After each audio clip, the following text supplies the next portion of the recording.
Author Kate Sidley, who's sitting with me, has compiled a book titled 100 Mandela Moments, and she is here to tell us more about it. What are those? Firstly, a very warm welcome. Hi, thank you. What are those nice moments? Well, the moments, there are 100 stories in this book, and each of them is a little standalone story about Nelson Mandela that tells something about his life and that tells something about his personality and his character. So the way that it works is they are loosely chronological, starting from him as a young boy, taking you through his life, as a young man, coming to Johannesburg, as a prisoner, as a negotiator, and so on. So, different aspects of his life, as a family man, as a negotiator, as a politician, as a revolutionary, and as a president. So we've obviously been addressing that throughout the day, especially with my two previous guests. I mean, have you learned any more about him as a man? As we said, he is a man of many parts, and he was expected to play many roles, and he did play many roles. Yes. Was there one that he was better at? Was there one that he enjoyed more than the others? Well, I think that there's some aspects of him that have maybe been slightly overlooked in more recent history. I think that most of us know the latter part of his life better, obviously after he came out of jail. And when I was researching this and writing this and thinking about it, I was thinking more about him as an activist and as a revolutionary. I was thinking about some of the stories, for example, when he was the volunteer-in-chief of the Defiance campaign. And, you know, that was an incredibly brave and courageous thing to do, you know, to put himself at the forefront of that campaign. And this was in the early 50s. The Nationalist Party had fairly recently taken over, you know, really clamping down. And I think that it's easy to sort of focus more on the idea of him as this kind of genial old man for the people, a lot of people that haven't maybe read a lot of his history, and to sort of forget about some of the very Did you see the other side? Sorry? Did you get to find out more about the other side? I mean, are there any critical stories in there? Not particularly, no. I mean, I think that there are aspects of his personality that people do know. I mean, I think that he was mostly of what we see in here is actually very positive stories. I think that he was obviously very principled. All the things we know about him, you know, his service to the country, his service leadership, his generosity, which is something that came through in some of these stories, which I quite appreciated. And who did you look to contribute? So the way that I put the book together was that I read a lot first, and I obviously read all his work. A lot of it I'd read before, but Long Walk to Freedom is obviously the go-to book. But there were a lot of books, as you know, there are hundreds of books about Nelson Mandela. And then I read books from his contemporaries, people like Kathrada, George Bizos, Amina Kachalia, you know, those kinds of people. And then what I did for the sort of latter part of the book, interviewed people who knew him in different capacities. And that was sort of getting a little bit away from the very historical and into some more interesting and more personal stories. So I spoke to, for example, John Carney. He had a story about doing the play The Island, and Nelson Mandela asking him to put that on. And it's a lovely story. I interviewed Johnny Clegg. I don't know if you've seen that video of Johnny and Jaluka doing a Simbonanga, and Nelson Mandela comes onto stage behind him. Mandisa Dlanga, the backup singer, leads him on. But Johnny doesn't know. He's looking towards the audience. Fantastic. And it's a fantastic, if you go to YouTube and look it up, and I hope your viewers will do so, millions of hits of it's been. So it was lovely to have him tell that story to me. And so I did speak to quite a lot of interesting people who had these different connections with him, which was really nice. And as you said, I mean, so much has been written about him, so much has been said. What makes yours different? Have you, what is it, the angle? Well, what is it? Well, the sort of whole reason behind this book was to write something that was accessible, because not everybody in the world wants to or can read a 500-page biography or autobiography. And I think it's really important that Nelson Mandela's story is accessible to a wide range of people. So my brief for this was to write something that people could dip into if they wanted to, as I said, and read these little stories, learn more about him. And also, it's a reasonably small book. It's not a very expensive book. It's got I think, a nice, light writing style, and the response has been amazing. People have really enjoyed it. And any woman in there?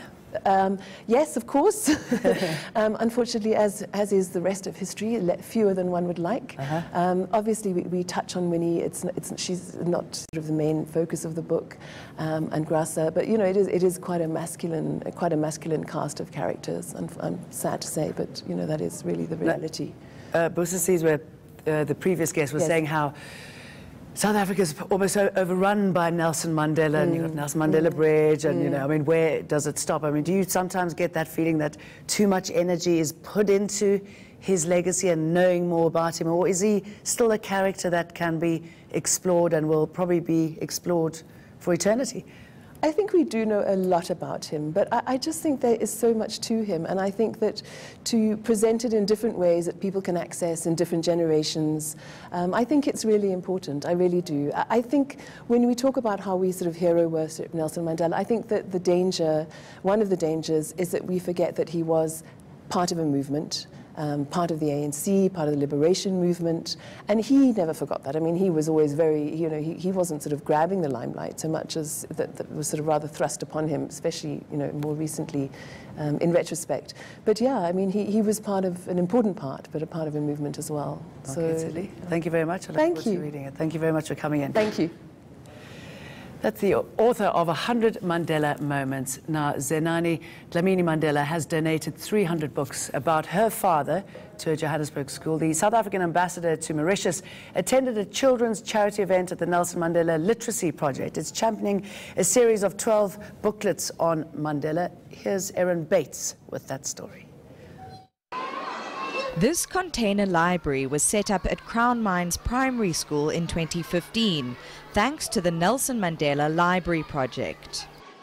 Nelson Mandela was a great leader because he fought against apartheid. He stood up for what he believed was right and became South Africa's first black president. Viva Nelson Mandela, viva! Viva! Viva Nelson Mandela, viva! Viva! Away to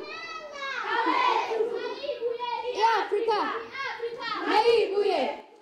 Pupils hear their keynote speaker is a princess. At first, some do not know who she is.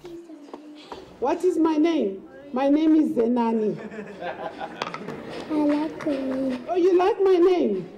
Do you know what my name means? Should I tell you what my name means? Zenani. What did you bring? And she brought a lot. Sports equipment, clothing for netball and soccer, and the refurbishment of toilets. And the Soweto Gospel Choir sang a new release. You can do it with glory. Ditching her speech, she took questions from the floor. Can you see this asking me what did I like about my father? Okay. What I liked about my father was his humility and his love of children and his love for his country, and the fact that he sacrificed his love for the freedom of this country. He also sacrificed his love, he sacrificed his family rather, to fight for the freedom of this country so that you and I can live a better life in South Africa. Why did Mandela die? Mandela died of old age, sweetie. He was 94 years old when he died. But you know, we miss him very much. And I'm sure he's in heaven, wearing his ANC uniform and colors and looking down on us. She recalled her father sent her 2 great Russian novels. Okay, the one was Anna Karenina, and the other one was War and Peace, written by Leo Tolstoy. And I'm giving you guys a challenge. Everybody who's 16 years old to go and look up those books and see if you can read those books at 16. The readers on the life and times of Nelson Rolihlahla Mandela are also destined for other schools to teach children about history. And another very important series is planned. After this series of books, we are going to do a book on Mommy because I feel that we don't have many female icons to look up to. So it's very important for you to know about female icons, and maybe the first start is going to be my mother, Nomzamo Madikizela Mandela. The project's CEO says a lot of work goes into making sure the books don't just gather dust. The libraries get deployed, they get facilitation. Soul Buddies are a critical partner of ours. They put in the facilitators, we help the librarians, we continually update the library, we monitor and manage the library. The readers will be available in various languages. And while pupils here may not have known Dlamini Mandela at first, they clambered round for a photograph before she left. Erin Bates, Johannesburg.